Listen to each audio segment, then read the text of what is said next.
Hi everyone, my name is Adogs and thank you all for coming to my channel.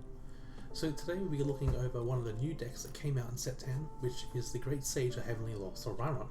So with that out of the way, we'll jump into the video. So the Great Sage of Heavenly Lord Solrairon, he has two skills. His first skill is Auto on the Vanguard Circle. At the beginning of your battle phase, you can Soul Blast 1, you declare either a normal unit or trigger unit, and reveal the top card of your deck. If you reveal the card type you declared, this unit gets continuous in the Vanguard Circle, all of your units get plus 5k power until the end of turn. And then the second skill is Order on the Vanguard Circle. When this unit attacks the Vanguard, you can counter blast 1, look at 2 cards on top of your deck, choose a card from among them, call it to Vanguard Circle or discard it, and put the rest on top or bottom of your deck. So essentially, you're aiming to reveal a card that has already been predetermined to put on top, so that you can give all your units plus 5k power. So giving everything plus 5k power is pretty strong. And then his second skill, essentially enabling multi-attacks, which is also another very solid skill. So he's definitely a very solid Vanguard. Now looking into the ride line, which the ride line is actually quite solid too. So the Grade 1, his name is Sage of Elixir Eliron. I could be saying that wrong, I don't know. Anyway, he has 2 skills as well. So Auto, when this unit is rode upon by Sage of Robust Solrairon, so that's the Grade 2, you declare either normal or trigger unit and reveal the top card of your deck. If you reveal a card type you declared, you may put it into your hand. If you do not put it into your hand, put that revealed card into your soul or on top of your deck. Then the second skill, Auto, when this unit is placed on the Vanguard Circle, if you have a Vanguard with Solrairon in its card name, choose up to 1 normal unit from your hand and reveal it. If you reveal a card, draw a card and put the revealed card on top of your deck. So its first skill essentially can either allow you to +1 or we just on the top card of your deck. Either way, it's just very strong, either valuable knowledge or just solid, just a hand plus. And then the second skill, being able to draw 1 and then stack 1 card too. It actually helps synergize with your Vanguard's ability, which is you want to know what your card is on the top so that you can give all units plus 5k power. Next, we have the Grade 2, which is Sage of Robust Solrairon. And it has 2 skills as well.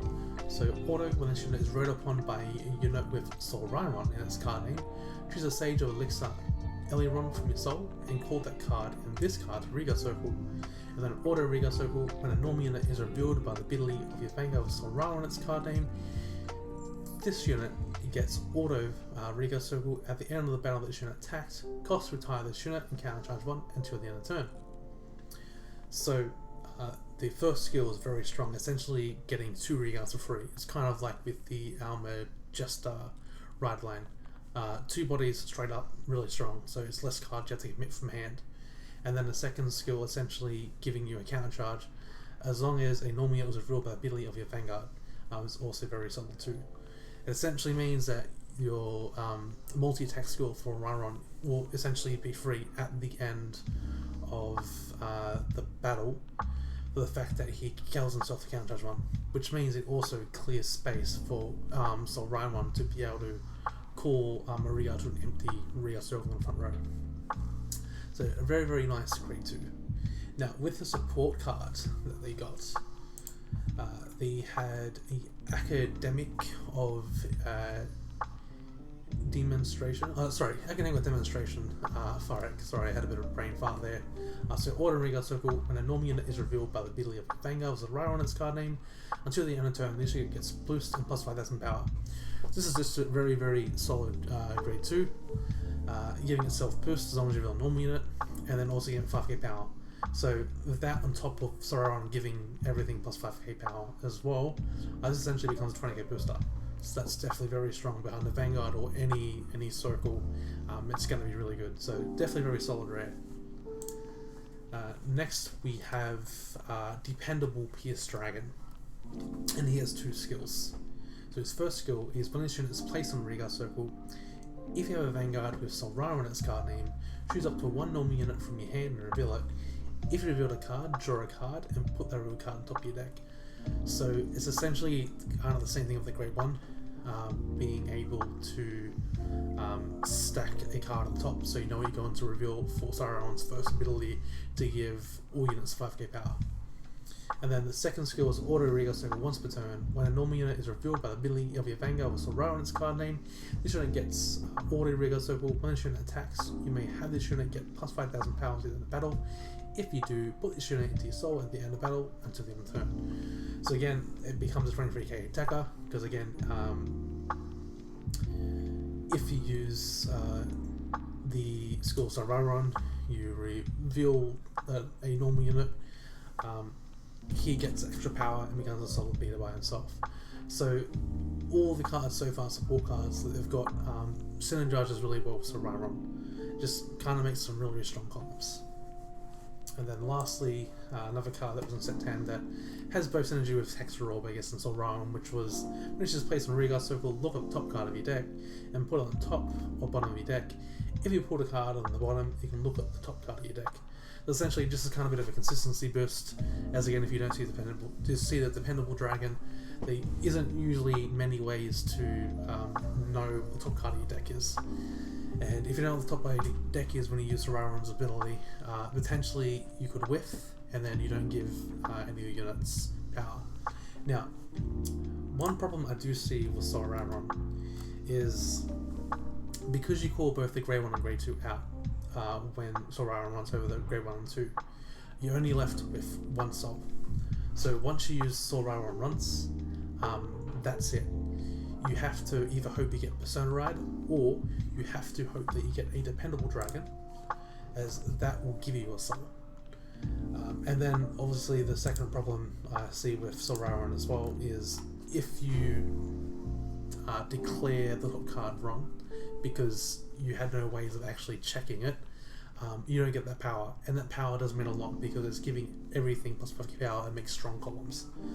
So that's a couple of issues that the deck does have when it does encounter it. So you could say it's kind of a little bit of Peach Reliancy, because you need to make sure you can always have constant soul, so you're always giving things power, and then also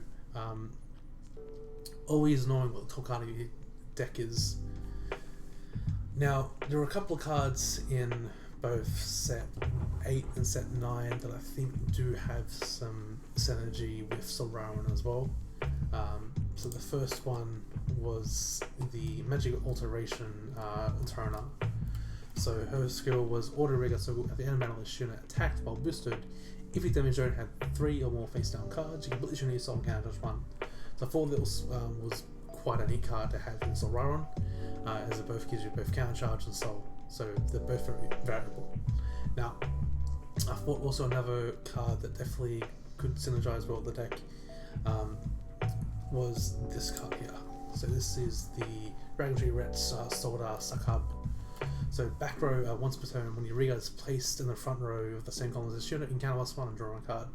The reason why I bring this one card up is because since you need to see your pieces, like your Persona Rides, and ways to be able to nerf the card of your deck, having more ways of drawing cards so that you can go into those pieces, I think is very solid. Because currently the only thing that really uses Counterblast is Solrairon, and that's pretty much it. So you do have enough adequate amount of Counterblast to actually continuously use the Soldar Succub. That's why I brought this one up.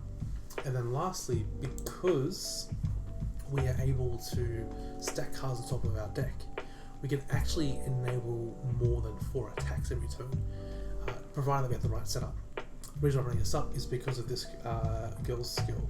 So she is from set 8. There's also another card, I think, might have been set 3, that also had the same skill as her. And their skills were, when this unit's revealed during a drive check, you may call this unit to open Regal Circle. If you do, this unit gets boosted down the turn. So essentially, these Regals getting called out for drive checks essentially enables more multi-attacks. Because in some scenarios, maybe getting more multi-attacks might be the way to go.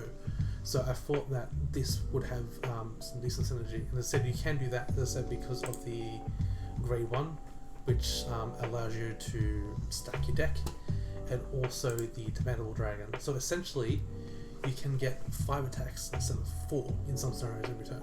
And on Persona right turn, I feel like that could be very strong and devastating. The one thing I do like as well is that she's really on the drive checks. You can call her, so if you reveal a trigger, you can give the trigger power to her, if need be. So anyway, I think that's pretty much everything with Solrairon. If I were to put Solrairon somewhere, he's okay. He's definitely not bad, but I do feel like you do need to see your pieces to make sure that everything flows well. So if you can always draw your dependable dragons, your grade 1s and everything, it should be fine. Otherwise, there can be some scenarios where you might be choked out of soul because you have no ways of making soul, because again, the only cards that make soul essentially is the dependable pierce dragon and the magic alteration turner. So you need to kind of see those cards to continuously use your Vanguard, or I said get Persona rights. Yes, I think it's kind of the big problem. Just again, being able to always continuously have soul use our own skill, and then being able to declare every turn, revealing the top card because you know what's there, to determine that, so that you actually give everything 5k power. So that's the main attractiveness of this card, just being able to give everything 5k power. It's very, very strong. So on turns that you don't reveal it and you have a Persona right, for example, you're pretty much hitting some very small numbers, and if you call some cards out from Solrairon as an example, you have to make sure you see a grade 3, because 10Ks aren't going to hit anything if you reveal a 10K or if you reveal a grade 1. Anyway, that's it for me. I hope you guys enjoyed the video. If you did, make sure to leave a like, and while you're down there, why not subscribe and hit that notification bell so that when I upload another video, you will be notified. Hey, that's out. See ya.